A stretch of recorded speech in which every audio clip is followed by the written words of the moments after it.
G'day guys, DYLIEDOG here. I'd like to welcome you back to the channel. So guys, with only a few weeks before Season 8 will start, it's about time we look at the current Legend meta. And how do we do that? Well, of course we do a tier list. So in today's video, we're looking at every Legend in Apex and ranking them on a tier list. Then we'll be discussing which Legends need nerfs and which Legends may need a buff heading into Season 8. So guys, before we get into this tier list, at the moment the channel is currently doing a huge giveaway of 2,150 Apex coins. Now not one, not two, but 3 people will win this huge prize. So to be in the running to be a part of this giveaway, firstly what you have to do is subscribe to the channel. Secondly, follow the channel's Instagram or Twitter page, both will be linked in the description below. And lastly, below these posts on Instagram or Twitter, comment giveaway. Now if you decide to follow and comment giveaway below both the posts on Instagram and Twitter, then guess what? You'll have 2 chances to win. How great is that? 3 simple steps and you could be one of 3 people to win 2,150 Apex coins. They're getting quick guys, as the entries for this giveaway end on the 22nd of January. But don't worry if you do miss out on this giveaway, as we'll be doing these giveaways monthly, so stay tuned for that. But anyway guys, let's get into this tier list. So with this tier list, we'll start at D with the worst Legends and work our way up through C, B, A, and then S tier Legends. Now we'll just say that this is my opinion, and of course everyone has the right to their own opinion, but I don't really care because this is my channel and my video. No, but of course I'm joking, I'm not that much of a wanker, but let me know what you think and where you would place every single Legend in your own mini tier list in the comment section. But if you want to use this tier list template yourself, then I will leave a link to it in the description below. But first we'll start with the only D tier Legend that I have in this tier list, which is Rampart. Now if you are a Rampart main, you can't really deny that she is by far the worst Legend in Apex at the moment. With a low win rate and low pick rate, you can almost guarantee that Rampart will be receiving a buff in Season 8. Now Respawn have confirmed that Rampart will be receiving a buff in Season 8, with Daniel Klein mentioning that Rampart will be receiving a few buffs in the Season 8 patch, which include the buff that will see 45 health added to Rampart's walls while they're being built. This will stop the walls from being immediately destroyed when trying to place them, which is an important buff for Rampart.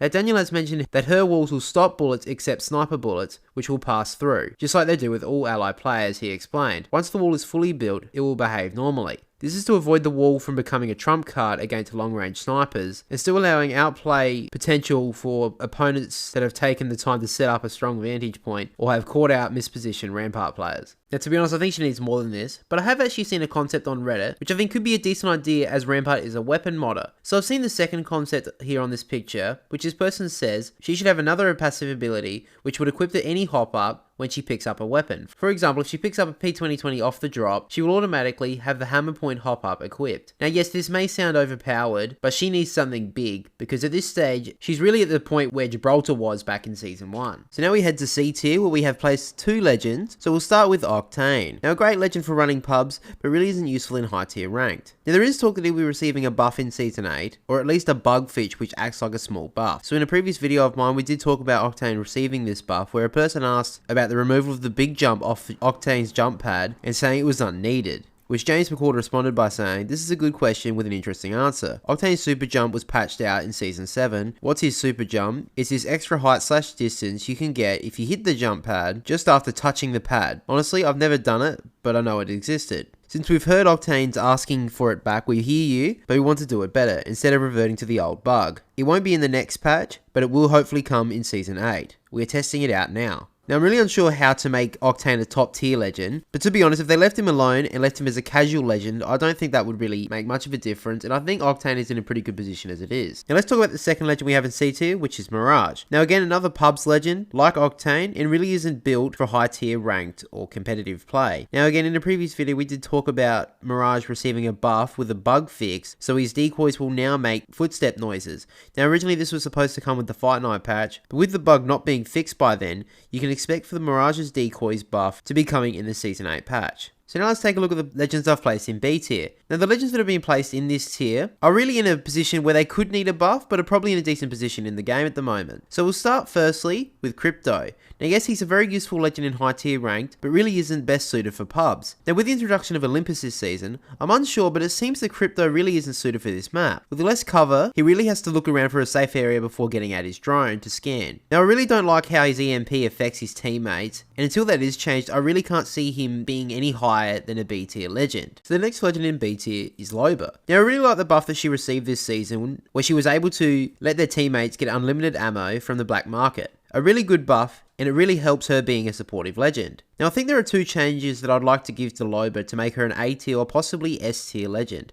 I'd firstly allow her to grab respawn beacons out of her black market, similar to Crypto being able to grab beacons with his drone. I think this is an important change to help Loba become an even more important legend. And secondly, I'd love for her to be able to have more mobility when exiting her tactical. When she lands, she has a slowing effect for at least 2 to 3 seconds. Now the devs have said that this could make her overpowered, but for 2 to 3 seconds she is a sitting duck. Way too long in my opinion. So the next legend we have in B tier may surprise a few people, but I've placed Pathfinder in B tier. A great legend and has been for a long time. And of course is a fan favourite, but I will keep this short and sweet. Remove low profile from Pathfinder. I don't even use Pathfinder and I think it's ridiculous that a legend at that size has low profile. Remove this and I think Pathfinder will be in a pretty good spot. Then the last legend we have in B tier is Bangalore. Now I think she could easily be placed in A tier. In fact, let's just say B+ for Bangalore. Now I think she's in a pretty good spot at the moment, but I think she could use a little bit of improvement. And I actually wouldn't mind her receiving a small passive ability that would allow her to see through smoke. No, not like a digi threat, rather like Caustic can see the outline of a legend in his gas. But I will just say that this isn't a needed buff for Bangalore, however I think it could be a pretty nice change. So now let's take a look at the A tier legends. Now these legends aren't overpowered, however these legends may need a slight nerf. Now the first legend we'll be taking a look at in A tier is Bloodhound. Now I actually have no changes or complaints about where Bloodhound is in the current meta. Now if you disagree with me with that, maybe leave a comment down below and let me know, but I actually think Bloodhound is actually the most balanced legend in the game. The next legend in A tier is Wattson. So Wattson's relevance in Apex is mainly for ranked and not so much pubs, because she locks down areas with her fences, and her ult stops all throwables and both strikes and Caustic's gas grenade, with only one counter, which is Crypto's EMP. Now there is talk that Wattson could receive a slight change in Season 8 to help with her in casual play, however Respawn have said that it's incredibly difficult to buff her, with Daniel Klein saying here that even though she's fallen off her near 100% pick rate peak, it doesn't take very much to push an already strong character from never seen to everywhere and a pain in the butt. Now she's definitely not an underpowered legend, and that is why she's been placed in A tier on this tier list, but the fact of the matter is, the majority Apex player base play Apex Legends for fun, and unfortunately her fun factor is quite low. So the next legend I've placed in A tier is Caustic. Now of course we have heard about the big backflip with Caustic's buff with the Fight Night event, where he was supposed to get a buff, but was changed due to the community feedback. Now I've said this in the past, but Caustic definitely didn't need a buff, and I think he's in a pretty good spot right now. Now even though a lot of the time the only way to combat a Caustic is by using Caustic, I still don't think he's overpowered. Now before this season, Caustic may have reached S tier, but with the introduction of Olympus this season, Caustic mains will know that this map is definitely not Caustic friendly, and that is the reason why I've placed Caustic in A tier. And the next legend we have in A tier, and honestly she could have been made into S tier, but I have decided to put Lifeline in A tier.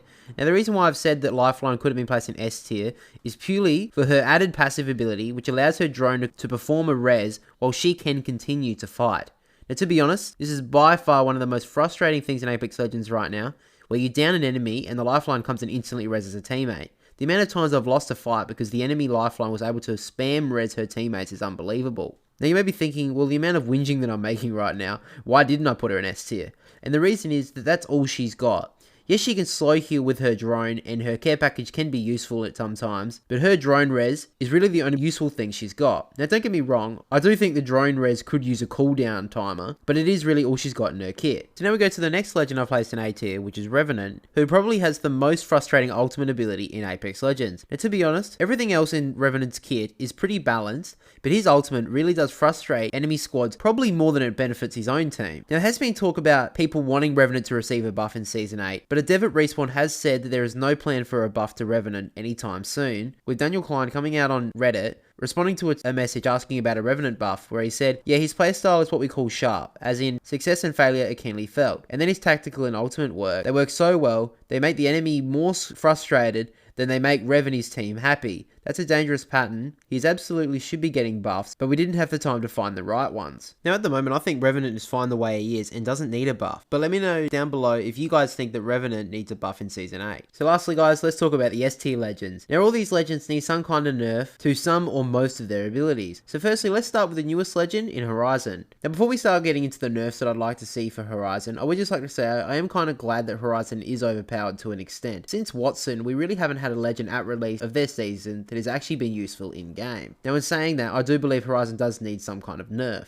Now she did receive a slight nerf with the Fight Night patch, where her tactical cooldown was increased from 16 up to 21 seconds, but I do think she needs more than this. Now Respawn dev Daniel Klein has given us a huge indication that Horizon will be receiving a nerf in Season 8, with Daniel mentioning that Horizon currently has the highest win rate of any legend. Now this means that her win rate is actually higher than Wraith. That's insane. I don't think since launch has any legend had a better win rate than Wraith. Now I do think Horizon's tactical probably needs a bigger cooldown, at least as a start, but it will be interesting what else Respawn decides to do to Horizon as we head into Season 8. Alright guys, now there's 2 legends we have left for S tier, and the next legend we'll be talking about is Wraith. Now I don't think this is too much of a surprise to most people. She's always been one of the best legends in Apex. With the constant amount of nerfs and changes Respawn have given Wraith throughout Apex Legends lifespan, she has always been the best. But now Respawn are putting their foot down by giving her one of the worst nerfs a legend could ever receive, and that is to her hitbox. That's right, she's been given the Pathfinder treatment. So a while back now, in November of 2020, Daniel Klein went on the Third Party podcast where the Wraith nerf was first brought to light, where he said he was going to bring her under control. With Wraith, our approach is going to be very similar to Pathfinder. We're going to take a look at her hitbox and see how much wiggle room we have there. With Pathfinder, it turned out we had so much. That was about a 20% increase in his hitbox size. Now, I don't think she will receive a 20% hitbox increase, since Horizon's win rate has taken over Wraith, but you can definitely expect the Wraith nerf to be coming at the start of Season 8. So now guys, we're up to the last legend on this tier list, and yes, we've saved the best till last. The most overpowered legend currently in Apex Legends, which is Gibraltar. Now, yes, he's a big boy, but boy does he pack a punch. Now, Gibraltar has in the past been the worst legend in Apex, but with constant buffs in Season 3, Gibraltar is now one of the best. Now, it's not only me who thinks Gibraltar needs a nerf, with so many pro players saying he needs a nerf, especially to his gun shield. Now, I think as a start, I think his gun shield needs to be lowered by at least 25 health, currently is at 50, and at the least, the damage when shot by a weapon should bleed through. Now, what I mean by this is currently, if Gibraltar is body shot by a Kraber, if he has his gun shield up, the full Kraber damage will be eaten up by the gun shield. If the damage was to bleed through, the damage would hit for 50 in the gun shield, and the rest of the damage would be taken by Gibraltar. Now, of course, the restraint for nerfing Gibraltar is the fact that he has been at times the worst legend in Apex. But at this point, where he is right now, he is the most overpowered legend in the game. So guys, that is the full Season 7 tier list done. Now let's go over the full tier list quickly one more time. So in D tier, we have Rampart as the only legend in D tier. In C tier, we have 2 legends, which is Octane and Mirage. In B tier, we have Crypto, Loba, and Pathfinder. And in B+, we have Bangalore. In A tier, we have Bloodhound, Wattson, Caustic, Lifeline, and Revenant. And lastly, in S tier, we have Horizon, Wraith, and finally Gibraltar. Alright guys, this is all I have for you in this video. So guys, make sure to leave a comment down below of where you would place all the legends in your own current tier list. So guys, before I go, I would like to remind you to follow those 3 simple steps to be a part of the channel's 2,150 Apex coin giveaway, and check the description below if you need any help on how to enter. And also guys, make sure to leave a like if you enjoyed the video, and also if you are new to the channel, make sure to click the subscribe button with the notification bell turned on, as I post 3 to 4 videos a week of Apex Legends gameplay, and also covering leaks, rumors, and information about Apex Legends. But anyway guys, DYLIEDOG will catch you all later.